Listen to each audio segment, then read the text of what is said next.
Hi guys, so we are going to start lesson 4 of Modern India Tamil Nadu class 12, and this will be the part 1 of the video. And in this video we are going to talk about Lord Hastings, who was the Governor General in India from 1813 to 1823. Here is a black and white picture of him where he has lost his hair, but it's okay, hairs are not important. Okay. So, as the drill goes, what was the condition in India when Lord Hastings came? So, there was anarchy in central India. We have already talked about Pindaris, but in this video, you will know a short story twist about Pindaris. Also, Maratha chiefs were fighting amongst each other. This was this has been highlighted in history so many times that the fall of Marathas were basically due to the mutual fighting and jealousy between them. If they had been united, maybe the Maratha kingdom would not have fallen because it was a strong confederacy. But just because, the not unity, no unity between them, it kind of fell. Also, Peshwa Bajirao too was secretly plotting against the British, and there is a newcomer here, and that is Gurkha power, and there was a lot of expansion of Gurkha power, which was also a trouble for British. So these were the conditions in India when Lord Hastings came into India, and Hastings also adopted a vigorous forward policy and waged wars extensively. Basically, he was a very good soldier and wanted the expansion of British administration, and that is why he felt like whatever he could do to consolidate British Empire in India, he did that, and that is why he had to adopt a vigorous forward policy. Forward policy is where um, the person is interested in making conquests and adding more areas to their regime. Yeah. So, as I said, there is a newcomer in our history knowledge, and that is Gurkhas. So, in 1768, Nepal emerged as a powerful Gurkha state, and the boundaries Nepal shared were in the north, it was sharing boundary with China, in the east, it was Bengal, and in the south, it was Oudh. What happened in 1801 that British acquired Gorakhpur and Basti from Nawab of Oudh.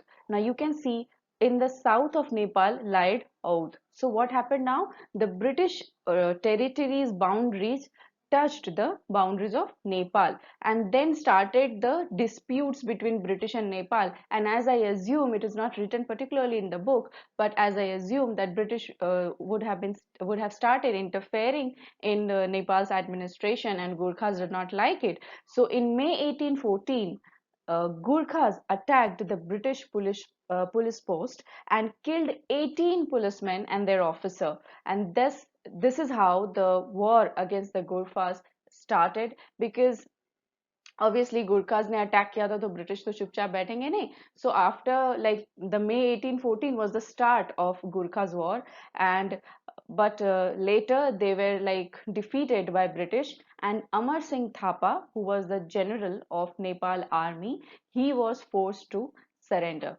So if you have not heard about Gurkhas before, you should know that Gurkhas were a very tactical army, and they were very, very good army, considered very brave and tactical. So they were literally good, but of course, British had more resources at their hand, and that is why I think they were able to suppress them. But they were really nice, because such small army and still British were afraid of them. So obviously they had talent. So after the Gurkhas were defeated, in March 1816, Treaty of Sagoli was signed. Treaties are very, very important to remember that which treaty was signed between whom. So in March 1816, Treaty of Sagoli was signed between Nepal and British, and in this treaty, Gurkhas had to like surrender so many things to British. And the first was they gave up Tarai region, which is very fertile, and ceded the areas of Kumaon and Garhwal to the British. They had to withdraw from Sikkim. Also, as per we have seen the subsidiary alliance proposals, that they have to keep a British resident. So here also the same policy was kept, and British resident was placed at Kathmandu. Also, as per the provisions of subsidiary alliance, if you have seen the video, you must be aware of it. If you have not, please go to the previous videos and watch them. Kingdom of Nepal would not employ any other foreigner except English. Okay. See, English had a tendency to restrict the Indian rulers or the rulers under their regime to not have any interaction with other foreign powers so that only British, only English could rule them.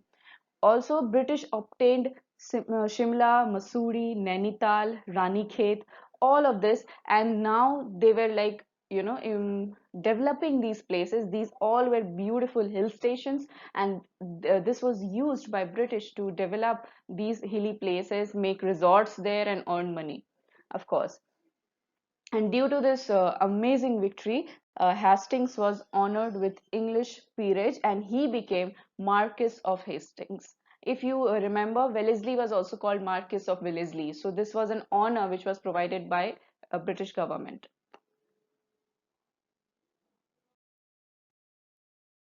Next in scene are Pindaris. See, Hastings had only three issues to fight for, and these were the main three issues which he fought.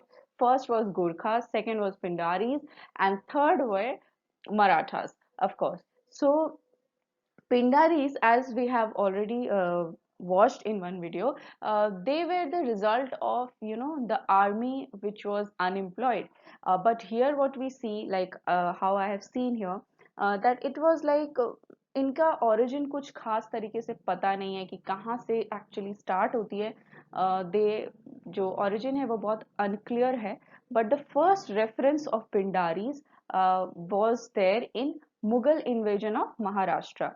And as it is said that during the time of Bajirao I, they were irregular horsemen attached to the Maratha army. But we should note that Pindaris never helped the British.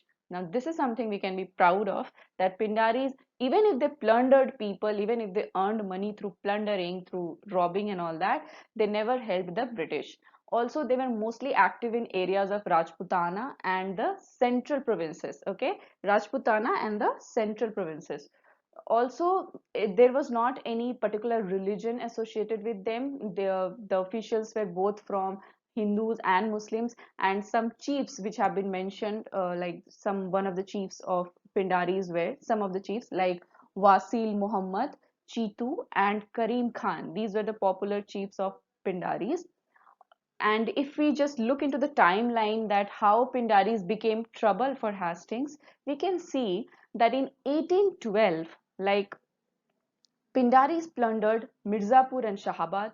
Then in 1815, they raided Nizam's dominions. And in 1816, they plundered the northern Sirkars.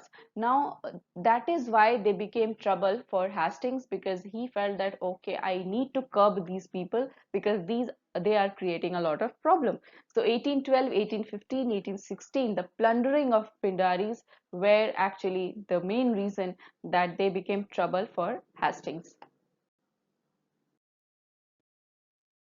So how were they suppressed? So after Hastings like made up his mind that we have to suppress Pindaris, he arranged a large army of 1,13,000 men. My God, I mean a big army to suppress Pindaris, a large army, and also 300 guns. And he attacked them from four sides so that no option is given them to like escape.